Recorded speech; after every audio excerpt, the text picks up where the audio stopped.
Good evening, ladies and gentlemen. We are back. We've got a full panel of five. It was Man United 2, Aston Villa 2 pre-season. We've got our thoughts. We want to hear yours. We are here. This is the Man United agenda.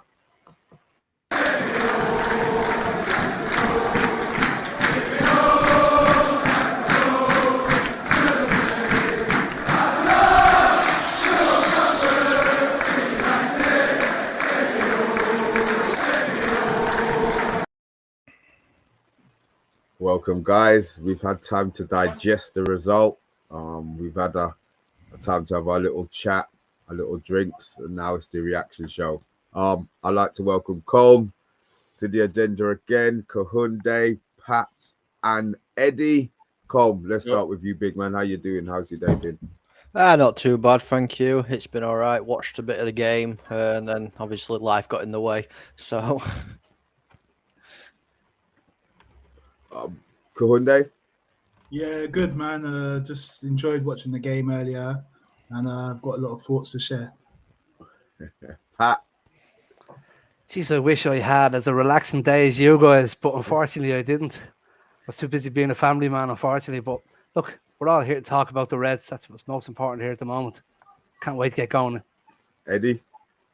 Yeah, man, I'm feeling all right. It was an interesting game. So, I couldn't wait to watch some football again after all of the transfer stuff. So, yeah, man, it's going to be nice to chew the fat on this one.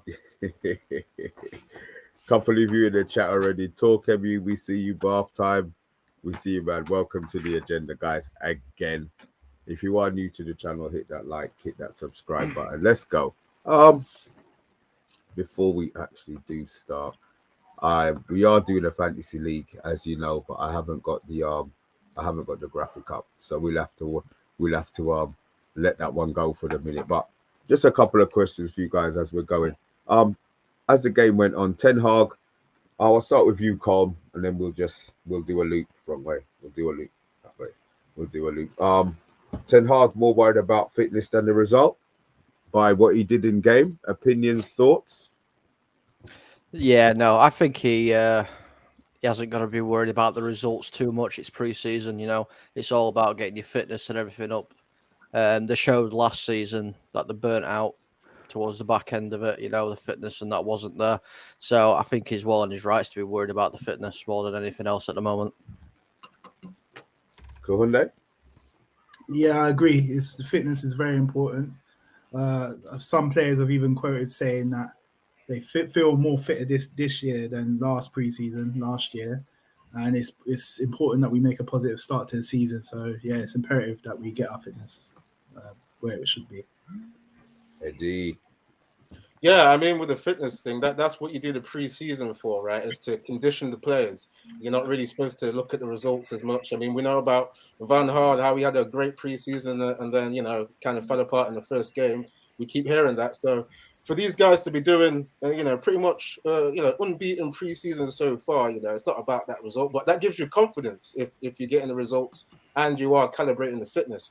It's just a little bit of a worry that in this game they kind of dropped off a little bit in the second half. That will be a worry for Ten Hag, because he with his kind of teams in the past with Ajax, like if he goes 2-0 up and then it goes to 2-1, you would want the extra gear of your fitness to go up so you could go and make it 3-1 rather than the eventual 2-2 that we had. But there's still time to be training these guys, so we'll see what happens. Pat? Look, I really enjoyed it. I'm enjoying watching the fruits of the football and the changing up of the style and many of your players. Let's take all this with a big pinch of salt. We played our first pre-season friendly on the 12th, the 15th, the 19th, and the 23rd. Most people can't get out of bed that many times in 2 weeks. So let's give them all a little bit of slack. I think they've done pretty well today, and you can see what Eric's trying to do. So I was impressed, and I think it's a good start to it's a confident start going into the new season in comparison to what we finished with. I think anything was better than what we finished with. Let's be honest.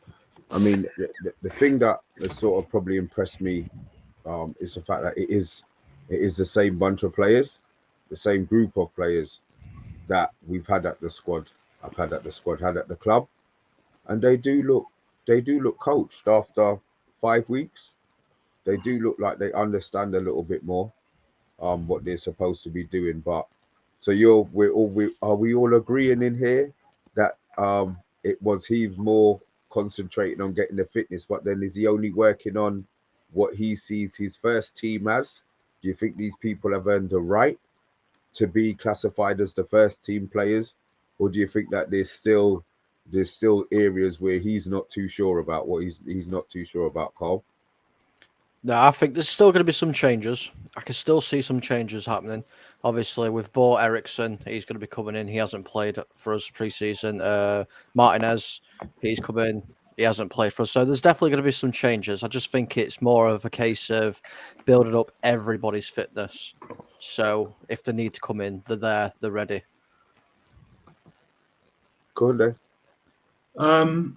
Yeah, I don't know with Ericsson. I know he's brought him in, but I don't know if he's going to be a first teamer.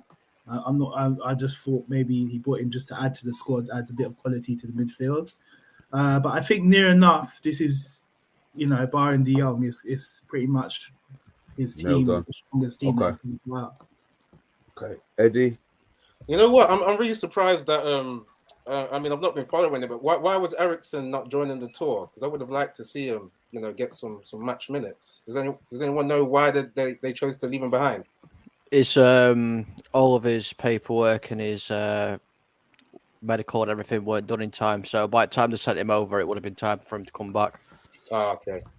Anyway, yeah, but I would have liked to have seen him play, but yeah, like Colm's saying, there's some technical issues there.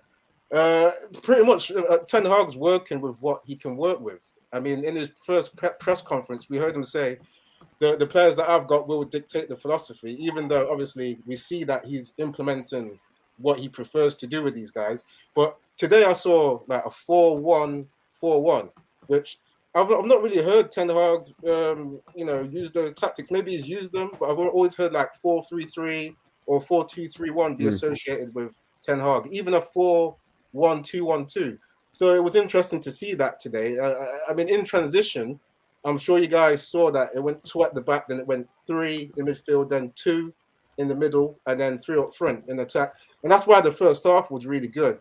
But we can see the drop off. This is where Ten Hag needs his players, so that the gears don't drop off the car, because that's what happened. The car came to a halt, and we did see that the pitch, man, that pitch was terrible. No one should have been allowed to play on that thing. Right? I mean, the amount of just discolored grass that was on there. You saw little transplants of different grass on there. It was weird, but there's no excuses when you see Villa manage to up their game on that crappy pitch as well. So there is a little bit of a worry as to why Man United dropped off that much. I really want to see Ten Hag get De Jong in and Ericsson get in there, because I'm not sure about Donny van der Beek. I don't know if we're going to talk about him, but for me, he splits opinion. Don't worry, he's coming. Don't worry. Okay, because Donny's coming. We'll get into it. Yeah, Pat. Yeah, look, I 100% agree with Eddie today on the formation changes. I'd love, I have a few things that I've seen today, and if anybody wants to pull me up on it and explain it to me, I'd be more than happy to even talk about it afterwards in the comments, because when we were defending our own half today, what I really liked was the formation change. Every time we didn't have the ball, we changed the shape to a 4-3-2-1, the Christmas tree formation. And what it was like was Martial stayed poised up the pitch with Donny and Fred sitting behind Martial. And then you had Rashford, Bruno and Sancho standing in front of the back 4. So this goes to show how hard the team was working to get back every time we lost the ball. Now, Colin, you might be able to explain this to me, or you might be able to tell me a few stats about ball retrievals, how many times Sancho or Martial or Rashford retrieved the ball, along with Donny van der Beek in the first half. Back in their own half. It's probably a bit too much to ask you too soon on the show, but it was just something that I picked up on today, and I really enjoyed it. So it just goes to show that the 3 lads, as hard as they worked up front, they were working even harder to get back. So playing 4 games in the space of 2 weeks, learning a new system and putting all this energy into working formations that Erik ten Hag wants them to work, we are going to see tired spells and drop-offs, and that's going to be probably our biggest Achilles heel in this season. There's not going to be the quality of players. We're just going to have players who are not going to be at the races throughout the whole season from lack of, let's call it stamina. I wouldn't say fitness, because fitness wouldn't be it. It's just getting to the races of what Erik ten Hag wants them to play at. But I was really impressed with the formation. Even around the 39th minute, our shape changed again on the forward attack. And what it looked to me was, it looked like we went into a 4-1-1-4. If you go back and look at it, you'll see what I'm talking about. But it was Fred was hanging back in front of the defenders. And Donny was in the position of a number 10, and Bruno went out to the wide left, and he was out there for about 5 minutes. And Bruno was whipping in balls. Donny was getting the ball and putting it out to Bruno, and he was whipping it in. Now, I don't know whether Bruno was just ending out on the left-hand side of the pitch, but it looked like a formation, and it just looked creative, and I was really enjoying it. And it finished off the first half really nicely. Okay, I'm just gonna go through some of these comments, the few that I can see. There are going to be more highs. Elias Nahum, we see you. Obviously, bath time. I do see you in there. Matthew Bassett, welcome. Emma K, as always, welcome. HD Gamer, we see you. UK Strange says he's happy with the performance. What do we have? This one from UK Strange again. Bath time. I did see a comment about Donny in your video, but I'll save that one for a little bit later. Fanatic is a Villa supporter. We see you, man. Cheers for the support. Thanks for the follow. Where we doing something else on here that I saw that I just cannot see at the moment. But look, it'll come to me.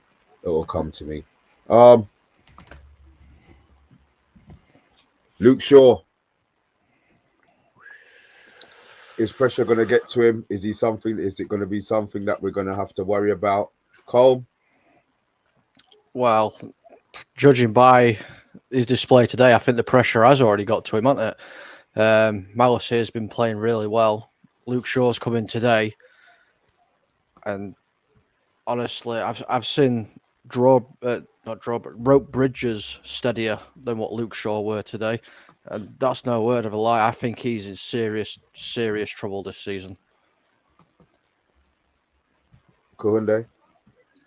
I didn't think Luke Shaw was that bad. I don't think that was the main issue. Remember, he got the assist for the first goal for Sancho. I said defensively. No, but I'm talking about his all-round game and what he contributed. Okay. I feel like the formation was a problem. It was an issue for me. I'm just going to briefly say why, because to me, it looked like we were playing a 4-3-3 like Man City do, where they have an anchor player and two players alongside. And Fred was put in the anchor role, and that's not his position. And every time Fred was receiving the ball, you had Bruno and Donny either side of him who were kind of marked out, and we kept going backwards. And I thought that we were losing that ball retention. So I think what Ten Hag should have done is put 4-2-3-1. He should have played Fred alongside Donny van de Beek, so Van de Beek could get on the ball more. Because Van de Beek was playing higher up, he couldn't get the ball, and that's why he was out of the game. If you look a few weeks back, Ten Hag was asked about Van de Beek, about what his best position was. And I'm sure we all agree that... We're talking about Shaw. Van de Beek's coming. Right, he's the next one. Right, he's coming. Cool. Save it. I know from the beginning of the show you've got this one on your lips. Save it. It's the next one. Yeah. It's the next one. You need a specialist in the anchor role. Fred's not that guy. He's not Rodri. That's why it didn't work. Eddie. Yeah, just like I'm going to get on to Shaw, but I just want to say a comment. Go on the formations that we're talking about, because I've said like I thought it was 4-1-4-1, and then Pat was saying I thought it was like 4-1-1-4 at one point. When we were attacking that, Eddie. Okay, yeah. So we're saying different transitions, and they were saying it's all 4-3-3. So this just shows the fluidity in the formations that we're seeing with Ten Hag. So I think that's promising, because that will keep the opposition guessing in future games. So I like that. But anyway, coming to Luke Shaw, I would say the first half, I'm a naturally or currently, I'm a pessimistic guy because of the way Man United have played. So I'm always looking for errors that people do. From my point of view, Shaw didn't stand out as a really bad defensive player in the first half, especially. It was only like the second half where that nightmare started playing. Bailey, this guy I can't believe how good he looked in that second half, man. I mean, I don't even remember him playing in the first. Was he even playing in the first half? No, he came first on. He came on. Right. Yeah. So yes, he came on as a super sub, and yeah, that's when we lost the game. Yeah, the left side was open. So yeah, Shaw's got to do a bit of work to really keep his place in the side, because there's going to be better wingers than Bailey, because Bailey's not the best in the Premier League. It's not like he's a Mahrez or whatever like that. So I don't know about Eddie, but he is a creative little player. We haven't seen the best of him this year because he had a bad season last year with injuries. Leon Bailey. Okay, well, I'm just saying there will be bigger tests. Of course, for Luke going forward. So yeah, it's a little bit worrying to see that that Villa could just turn it on like that, and then they were just targeting the left, and Shaw pretty much vanished, and then came off after the 65th minute or something, and we still couldn't get a hold of the game. But you're gonna get that when you got so many subs coming on. But good first half, I'll say that. That's something from Shaw. Pat? I thought Luke Shaw played very well the first 45 minutes. He done it. Put it this way, he didn't stand out to me as a bad player in that first half. He looked fit and not fat for once, so I was happy with that as well. Okay, now in the second half, they brought on young Leon Bailey. Now he is a creative and he's a very fast player. Like, he was brought in on the back of Jack Grealish leaving Aston Villa last year, so they obviously speak very highly of this lad. If they brought him in on the back of selling Jack Grealish, I'm not saying he was a replacement for Jack Grealish, but he was bought to bring in creativity into the Aston Villa midfield. Now, you could see in that second half straight away that Luke Shaw wasn't up to standards. Leon Bailey left him for dirt, and the reason why I know he was out of position for our Aston Villa's first goal is our good man Barton there in the comments, who has a very good show on YouTube. I was watching last week, showed Luke Shaw out of position, and it was absolutely rinse and repeat of what Barton said, but not in the Crystal Palace game, in this game today. Luke Shaw was out of position, and Bailey obviously was too quick for him, as well as him being out of position, and that's what led to the goal. So obviously he came off in the 67th minute, but I thought he'd done all right in the first half, and being caught out of position in the second half and not being at the races, fitness is obviously an issue. Right, and you see why I put down defensively, because there has to be two parts to Luke Shaw's game. In the first half, we dominated the ball, which showed he understands that part of the game. And that's why I put down defensively, because I don't think as soon as he was put under pressure, I do think that he buckled. But again, it could be that they kept, because we played narrow. Normally Villa stay narrow. We killed them in the first. What did they do? They kept them wide. So Bailey was able to pick up the ball and then able to run past, obviously, Shaw, and then face up Lindelof. Do you think, just a question for you guys quickly, do you think that Lindelof could have, you see he dropped off, he tried to coax him. Do you think he should have touched him out earlier? Is that something that he should have been more aggressive in that press there? And that's a question to all of you before we move on to the next one. Yeah, can I just come in with that? Yeah, because I was just thinking about how Liverpool, basically, we've seen how they play when they're in attack. They really do isolate the likes of Matip and Van Dijk and rely on them to pretty much cover the fullbacks. I mean, Trent Alexander-Arnold pretty much plays like a right wing forward or even like an attacking mid sometimes. And you see Matip just busting in the gut to cover when they concede the counterattacks. It was just with the amount, with Man United today, it was the sheer amount of counterattacks that they conceded was worrying. So coming to Lindelof, I hear what you're saying, Mr. B. What Lindelof was doing reminded me of Ashley Young when he used to play like right back. That's how he would defend every time, just running back to his own box, yeah, and allowing that attacker to do what he wants. And then, yeah, people would get goals or assists when that happens. So this is what it shows. It shows that Man United need a better centre back than Lindelof starting, pretty much. I don't think Lindelof in isolation is that good. Maguire, I don't think in isolation is that good, which is why I want to see what Martinez has, and if Bailly can even stay fit for at least a season to try and compete, man. So yeah, the isolation defender is going to happen sometimes. Yeah, I'll just touch on that because maybe Luke Shaw, knowing what Leon Bailey does, he cuts in on his left foot. Maybe Luke Shaw should have tucked in with Lindelof and shown Leon Bailey down the line rather than showing him inside. And that would have helped a lot more.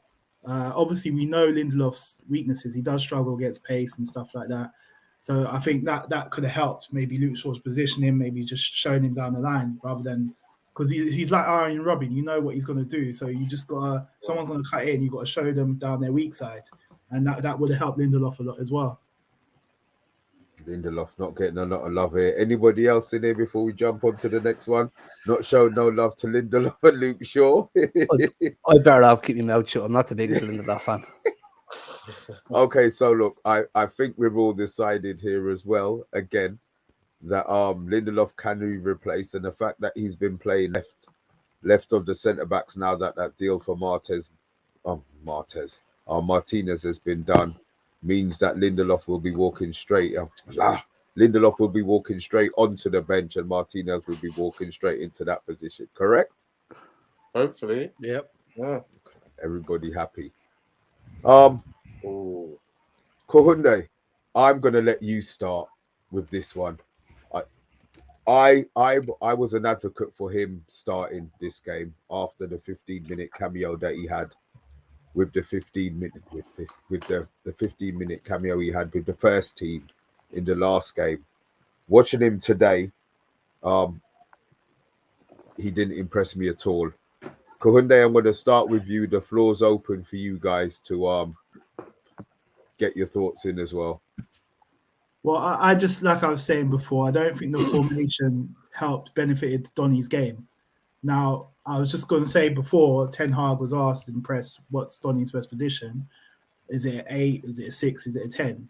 And Ten Hag was like, well, he could play 8 or 10. But he prefers him as a 10 because of what he does arriving late in the box. Now, because of that, because he's got that in mind, I feel like he changed the formation today to benefit Donny because he wanted Donny and Bruno to be able to be closer to goal. So he's kind of left Fred on his own in the anchor role. But what I was seeing a lot, it was just like those who were just ahead of Fred and, they were getting marked out.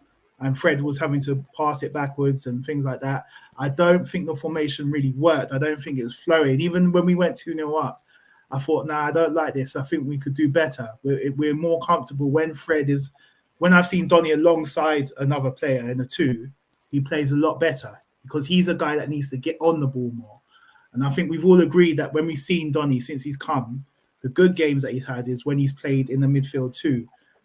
When he's at a 10, sometimes he kind of he drifts out of the game a lot if he's not getting the ball and things like that. And I think he needs to be playing as an 8, next to someone, next to a 6, getting on the ball, and he could still make those late runs into the box, But I didn't like Bruno's position today because I think it was ineffective. He needs to be closer to goal, and the Donny needs to be on the ball, and he can receive the ball from the defenders as well. And I think that was the main issue, the formation. We got 2 goals in the first half, but it was an experiment. And unless you got a guy like Rodri or Busquets who could play in that hole and knows how to play it properly, I don't think it worked. Can I just ask Kahinde real quick, yeah? Yeah. I think if Villa started off that first half, like they did the second half, do you think the result would have been different? Like Villa actually getting maybe a win? Because you said that maybe Man United didn't even play that well in the first half. Yeah, but I'm saying we got our goals, but what I'm saying is that I felt like we were still uncomfortable in possession in terms of we lacked ideas. I don't know if you watch it back when we have the ball. Sometimes we're having to start again, and because the pass is not on. When we got a midfield too, we have more options and we get more ball retention. but we got our goals from the wide areas today, and I felt like just during the centre of the pitch, we didn't dominate as well as we should have. So I wasn't surprised when Villa eventually got back in the game, because every time when Fred had the ball, they were marking Donny and Bruno. They were like marking them out, so they couldn't really get it, and they had their backs to goal. And all Donny and Bruno could do when they had it was just pass back. Like, sorry, but one thing I didn't notice, lads, was like the way the second half started with Villa. Villa made 5 substitutes in the 46th minute, and Manchester United hadn't made any at this stage. So that was 5 sets of fresh legs onto the pitch. They made another 6 subs in the 65th minute, and I felt like Ten Hag was kind of leaving his players on the pitch to test them, to see what they'd be like against the fresh legs. I'm probably just overthinking this, but I felt that, I don't know whether Ten Hag was leaving them on the pitch to get overrun, because Ten Hag never made his subs until the 67th minute. And that's so he time. And that's what I was saying. Remember, I was saying to you about. Yeah, he gave Villa a good chance. You know? I'd say this, because when you introduce subs, sometimes you can actually disjoint the game. I mean, that happened when Man United put on their subs too. It took them quite a bit of time to get into the game. So for me, I think the fresh legs thing, okay, that is going to be a bit of an advantage. But you've got to, when you come on as a sub, you're going to be a little bit stiff. You've got to warm into the game, you know. So I think it's a little bit of a bad reflection on Man United to have dropped off that much. It was so bad, the drop off, from what I saw. Because remember, we were high pressing in the first half. I saw no high pressing in the second half. None. Did anyone see any proper high pressing or even chances created for the forward in the second half? It was a dead you know, after the 65th minute, it was like a new game, because everyone just brought all these subs on. Both teams brought all these subs on. That was just like a different game. So it's like you have to comment on like a second half after the 65th minute. It wasn't the same team players that were on. Yeah. And Ten Hag did go back when the new subs came on. We had Garner and Tellez as a midfield too. So he changed it again, and I thought we looked a bit better, to be honest. Yeah, and what did you think? Did you think they sat back the whole time, or did you think they were attacking at all? The two lads, Garner and Tellez. Like I thought they played very well. I thought they played really well. I thought Garner's, you know, we know what he could do. Tellez, Ten Hag has played him centre back and centre midfield. He wants to remind you, I am a left back, but he's got to start calling him Alex O'Shea, is he? Yeah, I don't know if he's trying to move him out or whatever. But you know what that tells me? He's not sure about Tellez, because he's trying them like in different positions. I think he's trying to accommodate him in a new position, or he wants him out, because Tellez, if you're being a left back your whole career, you wouldn't particularly be happy at 29 playing centre mid or centre back. But you know what he's trying to see? We've got 7 in somewhere else, because he's got the 2 left backs now. I think Tellez will probably be sold. I think he's just on the tour to make up the numbers, to be honest. But I thought he's come in and he's put a shift in. He's done well. He hasn't looked really out of place at centre back or centre mid. So I thought they both did well, and I liked it. I just prefer the midfield too. I think we're a lot more comfortable in that position. Yeah. Colin, before we jump on to the next one, I want your opinion on the invisible man, Donny. No, I absolutely love Donny van de Beek. He's so intelligent. He's really intelligent on the ball. He's probably one of the smartest players we've got. You know, he can pick up the ball, like it's been said. He needs to play in a midfield too. He can't. The formation today, like it's been said, did not work at all. You're losing all of his qualities because he's just getting marked out of the game. There's no point having him even on that pitch. So you're basically playing with 10 men when he's getting marked out of the game. You need him in that midfield too, picking up the ball, looking for those passes and bringing the ball forward. So yeah, unfortunately today it wasn't his best game, because like everyone's saying, wrong formation, and you were just so quiet. You know what? Yeah, I think the formation was all right. I do agree in terms of the tempo wasn't there, because that's what I noticed. Like Inde was saying, there was some times when we had to keep going back. That did happen too much. I didn't like that. And there was one particular move where Maguire was trying to pass it to Dallo, and he passed it out of play, and we just lost the high press that we had. Like that's gonna be an issue if we're doing that against better teams. Yeah, if you can't concede that kind of vantage point. So yeah, the people in the team have got to know the drills that Ten Hag's trying to teach, because obviously he's not trying to have people take too many touches and pass the ball slowly. Yeah. So just coming in on Donny, yeah, I think he was invisible for me, from my point of view. But people that I've heard analysing him are saying that he was taking the opposition players away. He was making different runs to create space for other players. I mean, is that really enough from Donny? Because I thought he was a technical player where you'd see him on the ball doing like 1-2s and stuff like that. I didn't see enough link-up play from him, to be honest. I saw him get the ball and pass it to the right winger, and then the attack would kind of slow down, then it comes back a bit. And then coming in on Bruno, I thought Bruno counter-pressed him. I think he counter-pressed well, but when in possession of the ball, wasn't too good. But yeah, I thought the formation was all right. Yeah, just it was an experiment, wasn't it? And Yeah, I it feel was. like he's done it because I think he wants to see what Fred can do. But I just know Fred can't really play that role, that holding role. And even in the second half, there was things where he's like taking too long on the ball and he got tackled and things like that. But if you're talking about someone like Frankie de Jong in that anchor role, I know that it will probably work, because not only can he pick up the ball from the defenders and all that, but he could also carry the ball and pass and move, and it might be a lot more fluid. But trying Fred there today, I just didn't think, like you say, the tempo, it wasn't fluid for me. It looked a bit uncomfortable.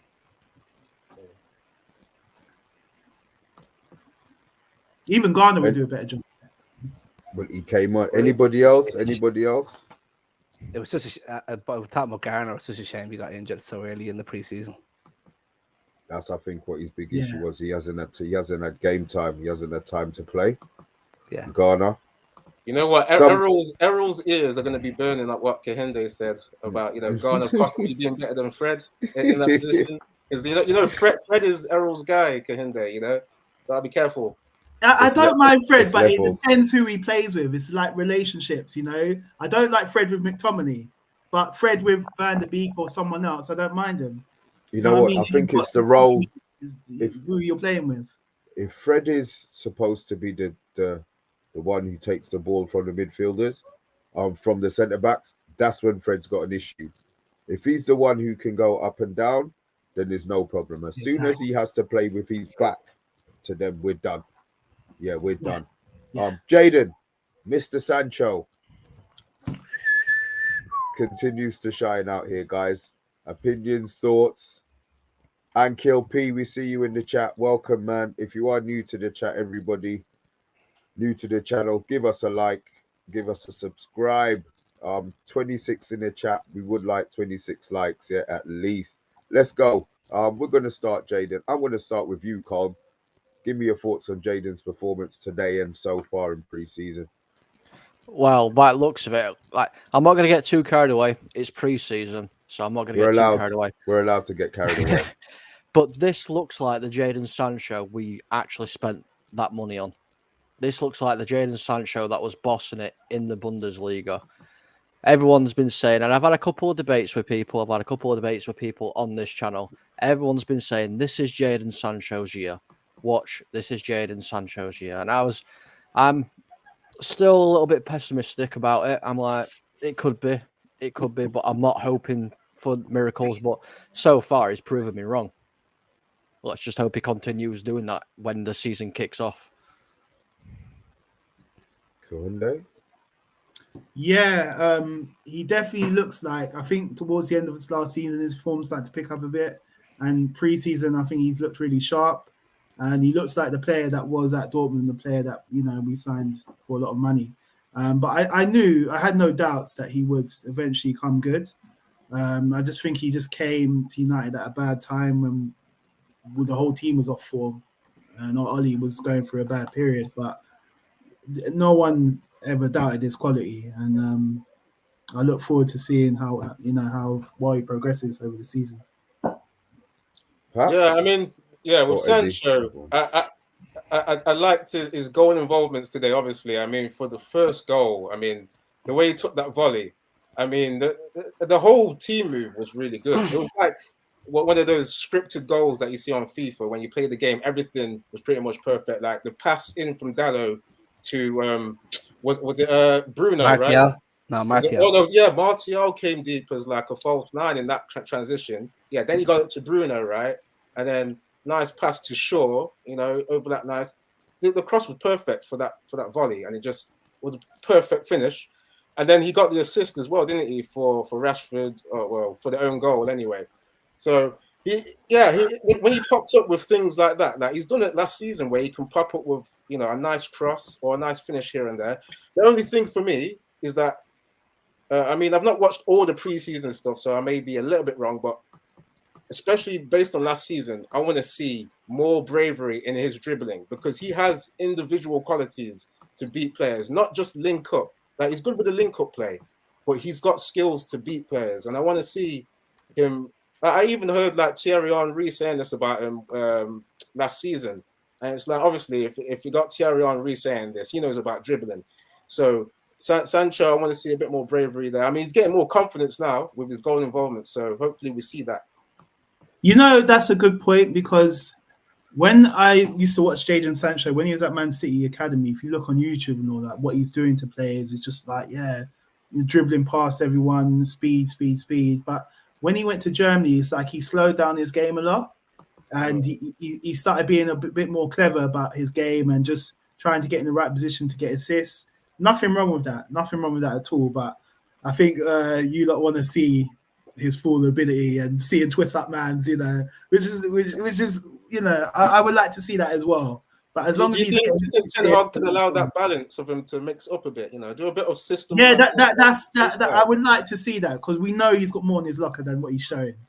But his job is to get assists and goals, and he's doing that at the moment. I just think he's playing fantastic, and I think he's happy, he's confident, and there's cohesion between himself and Rashford and Bruno and Martial, and you've seen it for that goal, for the assist for Rashford. I don't know, he must have had his eyes closed when he kicked that ball. Did you see the amount of rain that was coming down when he crossed that ball? I don't even think Rashford knew that ball was coming in. He just swiped his leg at it. Matty Cash didn't even know he assisted it until he went in the back of the net. The rain was coming down sideways. So, look, I'm more than happy with Jadon Sancho. I'm more than happy with a lot of players. But Jadon Sancho in particular, he just looks so confident. His volley for his goal was excellent as well. So, long may it continue. Anybody else? Anything else? Anybody? Anything else on Mr. Jadon Sancho? No. That's what I like to hear. That's what I like to hear. That's what I like to hear. Everybody's got their points out. Everybody's got their points out. Nice. And here we go. Now, gentlemen, this is your time to talk. This is your opportunity to, you know, I've given you the floor. You've been given the floor by the agenda. What do you think went wrong, and what do you want to see next game? What are you expecting to see next game? This can include formation changes. This could include subs. This could be include players coming on. It's open for you guys to fill your boots. I want to start with Colm. Well, we definitely need to go back. We need to stay away from this formation we've done today. We need to go back. Obviously, when we played Liverpool, Melbourne and Palace, I believe we had the two midfielders there side by side. We need to go back to that, because it just kept us a lot more solid. Our ball retention was so much better. You know, we created a lot more than what we did today. I mean, I've even got, obviously, as people know, I'm the stat man of the agenda. I mean, I've looked at the stats today, and they were shocking. Honestly, like, our passing was decent. We had 83.6% possession, passing success. Sorry, but did you know we've only had 2 clear-cut chances, and Villa had none, and they've still scored 2 goals past us. So we need to do something about solidifying that defense as well. You guys, there should be no pauses. You lot are free Okay, to go. all right. Yeah. You can agree. answer his question. I agree. I would like to see us go back to the formation. I only want to see us try that formation again, unless if we get a new player in, like Frankie de Jong. then I wouldn't mind seeing it because I know he's got the qualities to play that position, and he's. But yeah, going back to 4-2-3-1, and the only reason that I really wanted to tune in today and I got out of bed was to see Donny van de Beek. When I saw Donny van de Beek starting, I was like, yes, I want to see what he could do. And then I was disappointed because he wasn't playing in the 2. So I'm looking forward to seeing Donny and James Garner. I just want to see different sort of partnerships. Fred with Donny as a 2, Fred with Garner. I just want to see more of those players, more variety, and see because I still feel like we don't know our best centre back 2.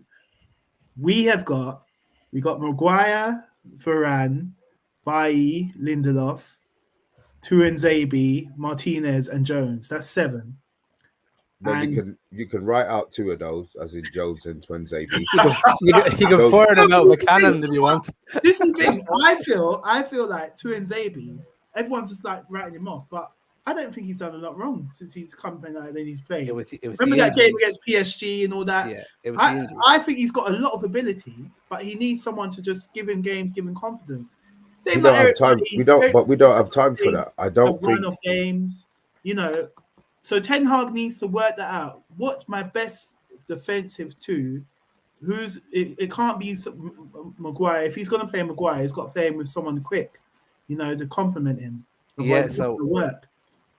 So yeah, that's what I think we need to really work out because all these preseason games, I think he's played a different defensive 2 every time.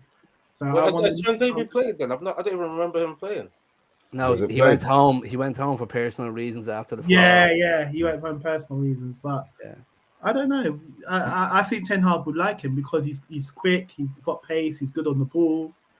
He's only 24. Why should we? He's only got a year left on his contract. Yeah, but he hasn't done anything wrong. Yeah, but has he done anything so right that he deserves to be? He deserves that chance. Yeah, but I don't feel that if you're playing as a defender, you've got to play a run of games to be judged. Like Maguire's had a run of games in his. Yeah, but Maguire's England captain, so he's always going to get that run of games. Yeah, that's fine. That's fine. But what I'm saying is that unless you play him in a run of games, and if he has 5-6 games, then we can start judging him. But he's never going to get that. PSG game he played, and then the next game he was dropped. His only way. You just play him out and Mbappe out the game, and then you don't play him for the next 2-3 games. He's not going to be able to pick up a good run of form then. I think he missed his chance. If he had to go home during this preseason, that would be a chance. Yeah, that was no. He should have. I don't know what. There's too many centre backs now, isn't there? Really? I mean, come on. Yeah, Jones definitely has got to go, and I think Bailly we could get money for. But I like him. I still like Bailly. But we all have that. We all have love for Bailly, But he's broken our hearts too many times. He's had 6-7 years of not playing consistent games, so there's a reason for that. Like Tuanzebe, it needs to go down to Jimmy Garner route. He needs to go and play for someone like in the First Division or the Premiership or on loan. He took Aston Villa. He won the playoff with them. He's got the experience. I reckon he's ready to do it. Well, how did his last one go? It didn't go well. Was it Napoli? But that was the wrong choice. Why are you going to Italy for? Yeah. So it didn't go, and that's the reason. I mean, Tomori worked in Italy. So. Yeah, but he's a foreign player. This is an English player.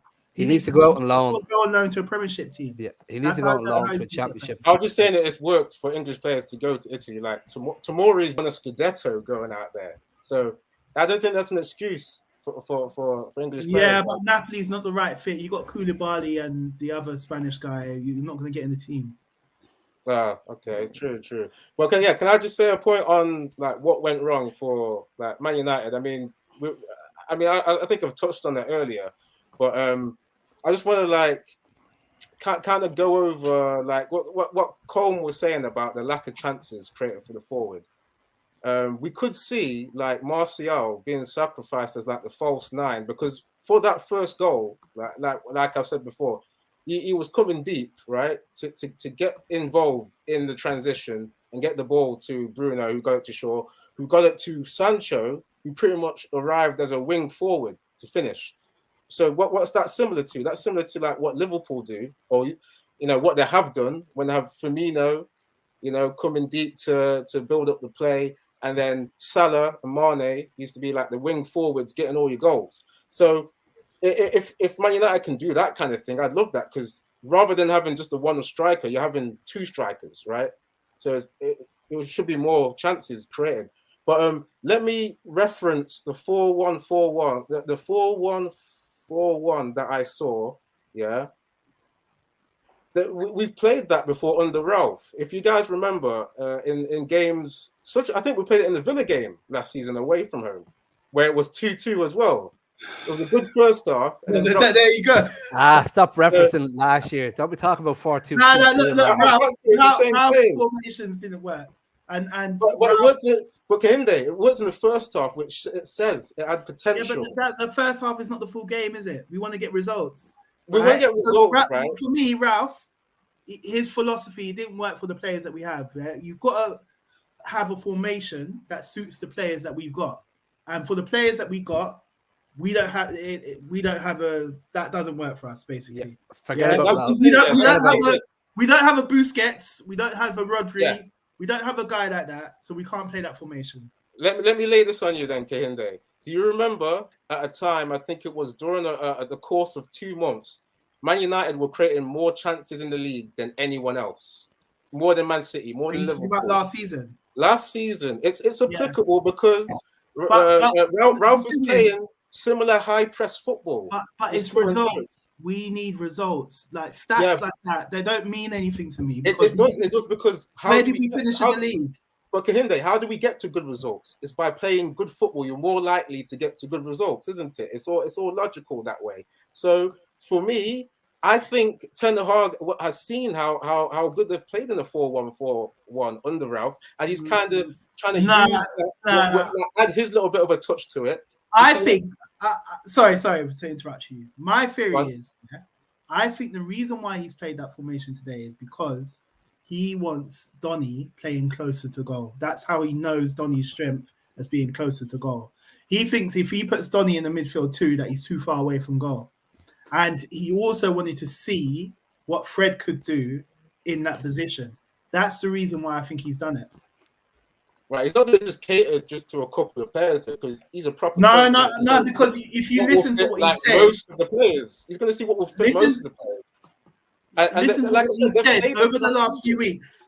What he said about Donny and Fred, and his view on them and their game, and I think that's what I'm saying. He likes Donny closer to goal, but he's not going to drop Bruno, is he? So he's experimented to see, can I play these two together, and get them close to the box. And can I play Fred in that anchor role? Because has Fred got the energy and quality to do that? It was an experiment and it didn't go well. And I don't think we should play it again. And I don't want to hear about stats because I know where we finished in the league. Cole, look at Cole. Where we finished in the league last season. Yeah. The league doesn't lie. Yeah, what's that interference? It's Column's teeth grinding. Don't disrespect Cole, man. Stats are important. Stats don't lie. Stats don't lie. Yeah. Results don't lie. Stats get your results. The league doesn't lie. The league table doesn't lie. Yeah, but anyways, can I get my opinion in here? Can I? Go on. Sorry, mate. Go on. You're okay, Colin. It wasn't that. That was to the. Anyways, what I'd like to see in the next game, I'd like to see Malacia start. Okay, I'd like to see him start, and I'd like to see Martinez start as well, and Martinez start as that left-sided centre half. But I'd also like to see Harry Maguire play with him.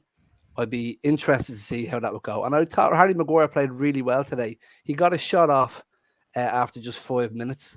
He made a good clearance. I think it was in the 67th minute.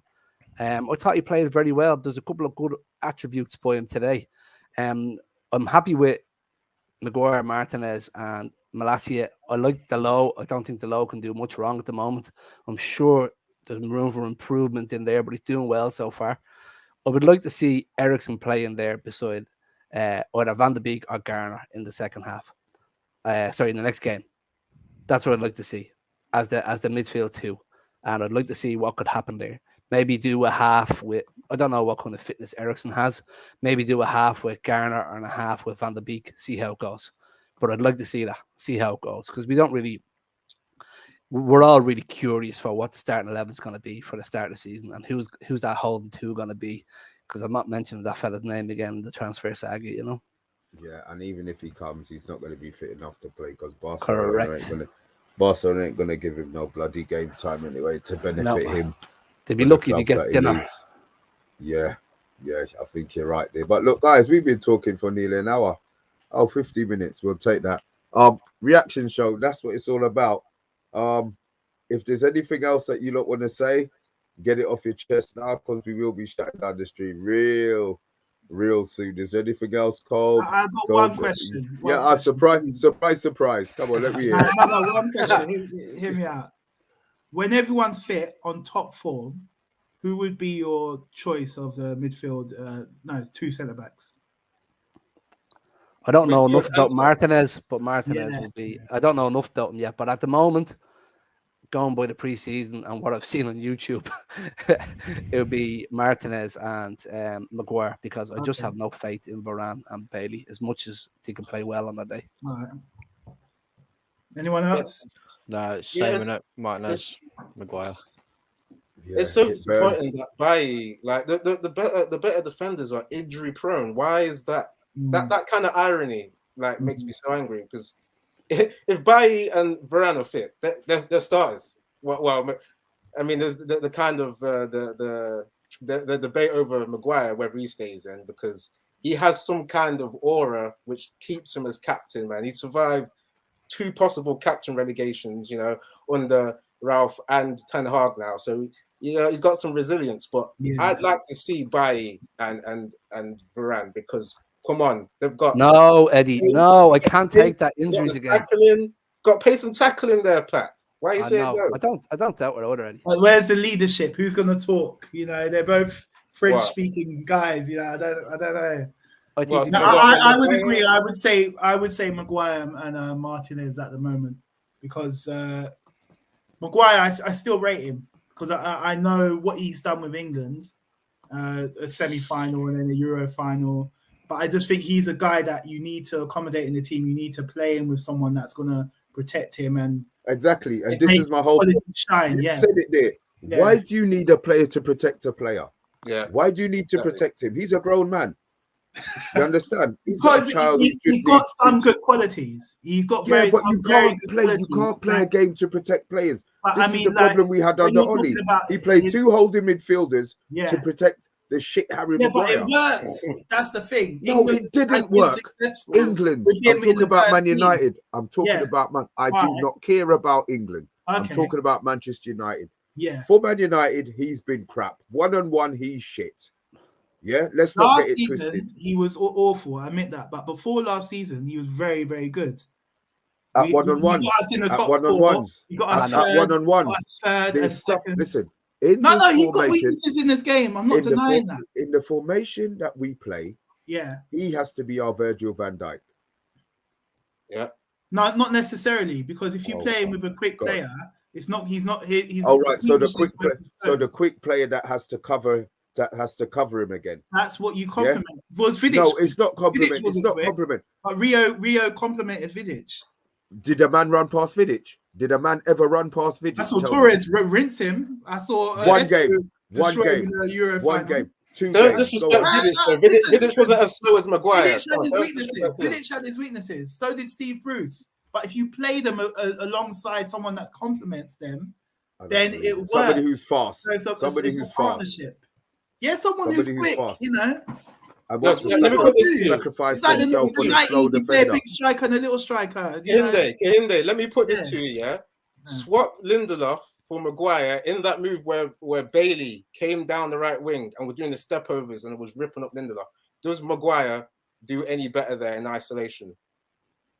I'm not too sure. From judging from last season, I'd have to say no. But I'm saying if you're talking about having Bailly and Varane, I'm saying what Maguire's qualities are: his heading from set pieces, his leadership. You know what I mean? No one else. Who are you related to? Who's your brother? Okay. With that, we're gonna leave it because I know where this conversation's going. I don't have 2 hours to get into it with you, but I know who your brother is. Yeah, and it's in your genes. So with that, Colm, where can we find you, big man? You can find me over on Twitter at FTB Colm, and you can also find me on the FTB YouTube channel where it's discussing all things Premier League. Kohunde, I'm so scared. Where can we find you? Not at Maguire's house. Go on. You can find me on Instagram, Zico_players first. And that's it. That's it, yeah. Guys, if you've guessed who his relation is, between the both of them, you can deal with them. Eddie, where can we find you, man? First of all, I just gotta say it was getting a bit good at the end. I thought we could go on a bit longer. No. No. We'll save it for the next show. There's certain shows where that is acceptable. This after an hour is not. We will set you up. You and Kohunde can both come on the takeaway, and I will leave you. I will come off screen. Me and Talk will come off screen, and actually we'll add your brother. Who's your brother again? On Monday. All right, thank you. Just for you guys who didn't know. Sorry, Eddie. That sounds good. That sounds good. I think we have to set it up because I'm sure Kahinda had some more points. I had some more points, but yeah. So anyway, you can find me at Eddie's Football Waffle on YouTube, and I'm on Twitter as well as Eddie02 if you search for that. But check out my stuff on YouTube. I do some humor and some commentary on like Man United and some other teams as well. So yeah, just thanks again for having me on. This was another good show. Obviously, hit the like and subscribe to Man United Agenda. We're doing all kinds of this social outreach, the fantasy football league, all of this good stuff. So yeah, thanks again. Pat, I'm not even going to put you on big screen, but I'm going to ask you, where can we find you? You get me on Twitter and you get me on the agenda. Is that's it? Nowhere else? That'll do. It. Too old school. Guys, it started off as something, and I know it was going to go somewhere else. But this was Man United 2, Aston Villa 2 in our preseason game. We will be back again on Monday. Normal time, 8:30. I'm not going to lie to you and pretend that I know who's going to be on, but we will be there at 8:30. This was the Man United Agenda. As usual, as I said, it was 2-2. Guys, enjoy your evening. Ladies, enjoy your evening. Panel, please enjoy your evening.